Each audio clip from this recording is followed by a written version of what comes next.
पाठ 22 अपठित गद्यांश unseen passage. अपठित का अर्थ है जिसे पूर्व में ना पढ़ा गया हो। पाठ्य पुस्तक के बाहर का जो गद्यांश पहली बार पढ़ा जा रहा हो तथा जिसे स्वयं ही समझकर प्रश्नों के उत्तर देने हों, वह अपठित गद्यांश कहलाता है। इन गद्यांशों के द्वारा विद्यार्थियों की पाठ्य पुस्तकों के अतिरिक्त अन्य गद्यांशों के अर्थ ग्रहण करने की क्षमता का मूल्यांकन किया जाता है। इसके साथ साथ उनकी भाषा की अभिव्यक्ति का भी मूल्यांकन होता है। अपठित गद्यांश को पढ़कर पूछे गए प्रश्नों का उत्तर देते समय निम्नलिखित बातों का ध्यान रखना चाहिए। 1. सर्वप्रथम अपठित गद्यांश को सही तरीके से समझने के लिए उसे 2-3 बार पढ़ना चाहिए। 2. गद्यांश के मुख्य विचारों या बातों को रेखांकित करना चाहिए। 3. जितना पूछा गया है उतना ही उत्तर देना चाहिए। 4. उत्तर संक्षिप्त तथा छोटे छोटे वाक्य बनाकर देना चाहिए। 5. गद्यांश के शीर्षक का चयन करते समय गद्यांश के पहले तथा अंतिम वाक्य को विशेष सावधानी से पढ़ना चाहिए। उदाहरण 1. बिस्मिल्लाह खां का जन्म बिहार प्रांत के डुमराव गांव में 1914 ईस्वी में हुआ था। उन्हें बचपन से ही शहनाई बजाने का बहुत शौक था। वे अपने गांव के बिहारी जी के मंदिर में शहनाई बजाया करते थे। बाद में वे भले ही वाराणसी में आकर बस गए थे, किंतु उनका अपने गांव से लगाव हमेशा बना रहा। वे वाराणसी में भी शहनाई की साधना में आजीवन डूबे रहे। जब लोगों ने उनकी फटी धोती देखकर उनसे कुछ कहा तो बिस्मिल्लाह खां ने उत्तर देते हुए कहा, धोती का क्या है, अल्लाह सुर को ना फटने दे बस। उनकी इसी लगन और आस्था ने उन्हें विश्व का सर्वश्रेष्ठ शहनाई वादक बना दिया।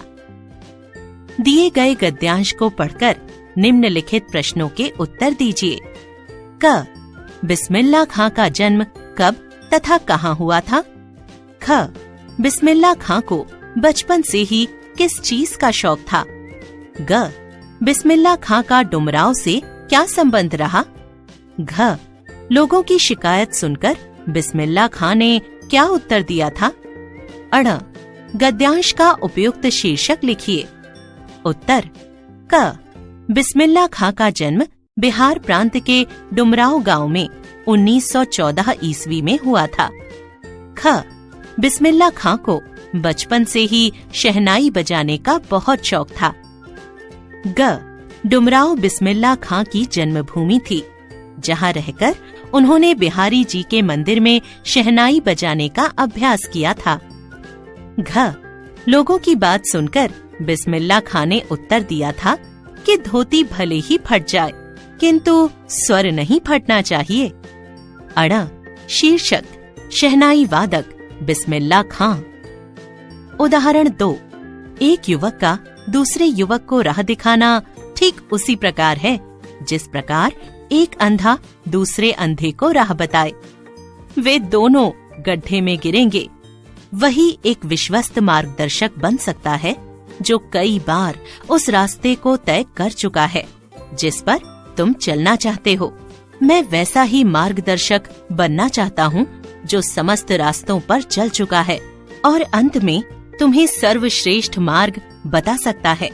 यदि तुम मुझसे पूछो कि मैं स्वयं बुरे रास्ते की ओर क्यों गया, तो मैं सत्य कहूँगा कि उसका कारण था किसी अच्छे गुरु का न मिलना। बुरे लोगों के कामों ने मुझे एक ओर खींच लिया, क्योंकि उससे अच्छा मार्ग बताने वाले योग्य गुरु उपलब्ध न थे। लेकिन यदि कोई योग्य उपदेशक मेरे कष्टों में सहभागी बनकर मुझे कुछ बताता, तो मैं बहुत से असुविधापूर्ण और मूर्खता भरे कार्यों से बच जाता, जिसको अनुभवहीन यौवन ने मुझसे करवाया था। दिए गए गद्यांश को पढ़कर निम्नलिखित प्रश्नों के उत्तर दीजिए। क. अच्छे गुरु का क्या महत्व है? ख. लेखक के बुरे मार्ग पर भटकने का क्या कारण था? ग. एक युवक द्वारा दूसरे युवक को राह दिखाना किसके समान है? घ. घ विश्वस्त मार्गदर्शक कौन बन सकता है? अण गुरु की आवश्यकता के बारे में लेखक क्या कहता है? उत्तर क अच्छा गुरु हमें सही राह दिखाता है। ख लेखक के बुरे मार्ग पर भटकने का कारण था किसी अच्छे गुरु का न मिलना।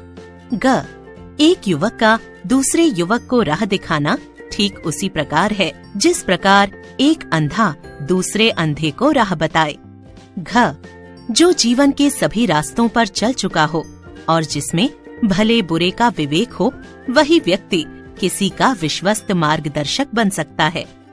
अण लेखक की राय है कि एक युवक के जीवन में अनुभवी गुरु की आवश्यकता है जो उसका सहभागी बनकर उसे गुमराह होने से बचाए और सन्मार्ग पर जाने की प्रेरणा दे। उदाहरण 3। जो शिव की सेवा करना चाहता है उसे पहले उसकी संतानों अर्थात इस संसार के सारे जीवों की सेवा करनी चाहिए। शास्त्रों में कहा है कि जो भगवान के सेवकों की सेवा करते हैं वे भगवान के सबसे बड़े सेवक हैं। निस्वार्थता ही धर्म की कसौटी है। जिसमें निस्वार्थता की मात्रा अधिक है वही सबसे बड़ा धर्मनिष्ठ है। यदि कोई स्वार्थी है और उसने फिर चाहे सारे मंदिरों के दर्शन क्यों न किए हों, सारे तीर्थ ही क्यों न घूमे हों, अपने को चीते के समान क्यों न रंग डाला हो, परंतु फिर भी वह शिव से बहुत दूर है।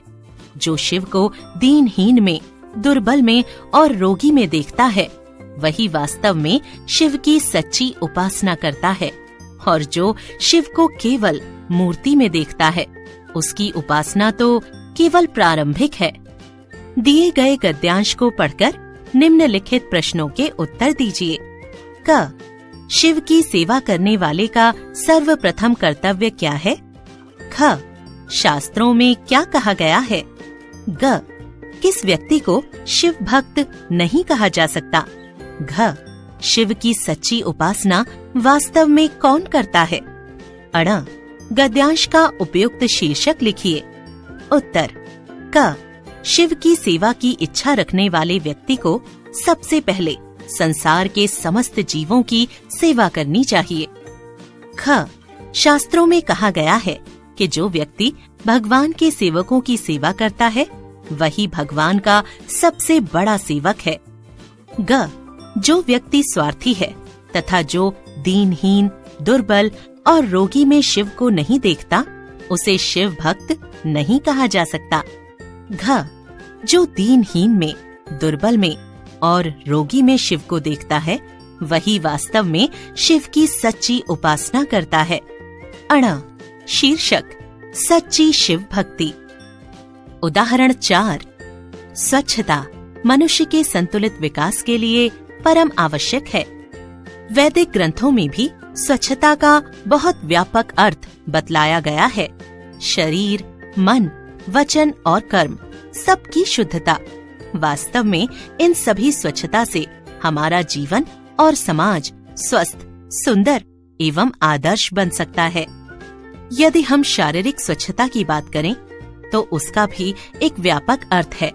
इसके अंतर्गत अपने शरीर और कपड़ों की स्वच्छता के साथ साथ अपने घर और आसपास के वातावरण की स्वच्छता भी सम्मिलित है।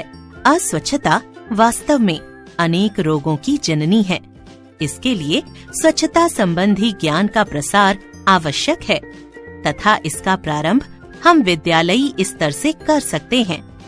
दिए गए गद्यांश को पढ़कर निम्नलिखित प्रश्नों के उत्तर दीजिए। क वैदिक ग्रंथों में स्वच्छता का क्या अर्थ बताया गया है? ख हमें स्वच्छता की आवश्यकता क्यों है? ग शारीरिक स्वच्छता का व्यापक अर्थ क्या है?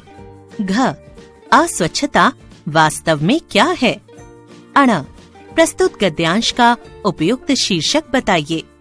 उत्तर क वैदिक ग्रंथों में इसका बहुत व्यापक अर्थ बताया गया है। उनके अनुसार स्वच्छता का अर्थ शरीर, मन, वचन और कर्म की शुद्धता है। ख मानव के संतुलित विकास के लिए स्वच्छता आवश्यक है। ग शारीरिक स्वच्छता के व्यापक अर्थ के अंतर्गत अपने शरीर, और कपड़ों की स्वच्छता के साथ साथ अपने घर और आसपास के वातावरण की स्वच्छता सम्मिलित है। घ, अस्वच्छता वास्तव में अनेक रोगों की जननी है। अण, शीर्षक स्वच्छता का महत्व।